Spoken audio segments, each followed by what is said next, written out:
এবছর বড়দিন পড়েছিল বুধবারে, অর্থাৎ সপ্তাহের ঠিক মাঝখানে একটা মন খোলা ছুটির দিন।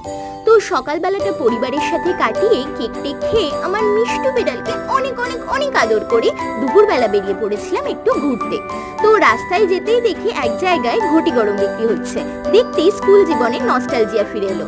তাই 2 ঠোঙা ঘটি গরম কিনে নিয়ে এগিয়ে চললাম সেন্ট পলস ক্যাথেড্রালের উদ্দেশ্যে। বড়দিন উপলক্ষে চার্চে সেদিন প্রচন্ড ভিড় ছিল। অলমোস্ট কোথাও দাঁড়াতে দিচ্ছিল না, শুধুই বলছিল দাঁড়াবেন না, এগিয়ে চলুন। তো তাও কিন্তু আমরা বেশ ভালোভাবেই বড়দিনের দুপুরটা এনজয় করেছিলাম চার্চে। তো তারপরে সন্ধ্যাবেলা চলে গেছিলাম আর একটা পার্কে। সেখানেও কিন্তু বড়দিন উপলক্ষে লাইট দিয়ে খুব সুন্দর করে সাজানো হয়েছিল। বছরের এই সময়টা শহর যেন সেজে ওঠে অনেক অনেক আলোকমালায়।